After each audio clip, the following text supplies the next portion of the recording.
Hello busy buddies, college అయిపోవడం ఆలస్యం. ఆగా మేఘాలమే పరిగెడుతున్నాం. ఎందుకో తెలుసా? పోనీ ఎక్కడికి వెళ్తున్నామో తెలుసా? కాలేజ్ అయిపోయినాక ఎక్కడికి వెళ్తాము? ఇంటికో హాస్టల్కో, అంతే కదా. కాలేజ్ అయిపోవడం ఆలస్యం, గంటల తరబడి ఇక్కడ వెయిట్ చేస్తున్నాం. దేనికోసమో తెలుసా? ఫ్రీ బస్ కోసం.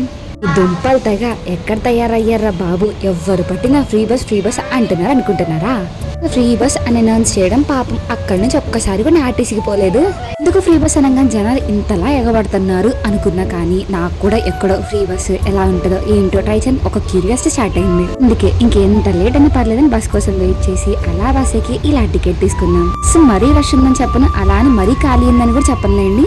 కానీ కొన్ని ప్లేసెస్ కి మాత్రం బస్సులు మాత్రం చాలా రష్గా ఉంటున్నాయి. అసలు ఇదంతా కాదు, కానీ ఈ ఫ్రీ బస్ వల్ల ఉపయోగం ఉందంటారా లేదంటారా? మంచిగా చెడని కాసేపు ఆగి మాట్లాడుకుందాం. కానీ దీనివల్ల అవసరమైన వాళ్ళకి టైంకి బస్ అందట్లేదేమో నా ఫీలింగ్. ఎలా అంటారా? ఫ్రీ బస్ అనేపాటికి ఎంత మంది జనం ఉంటున్నారో, పనున్నా లేకపోయినా ఊరికి ఖాళీగా తిరిగి చాలా మంది నిజంగా అవసరం ఉన్న వాళ్ళకి ఇబ్బంది అవుతుంది అనిపించింది. మీకు ఒక పక్కన కాలేజ్ కి టైం అవుతుంది, ఇంకో పక్కన జనాలు ఫుల్ గా ఉన్నారు. చేసేదేం లేక నేనే ఆటోకి వెళ్ళాను.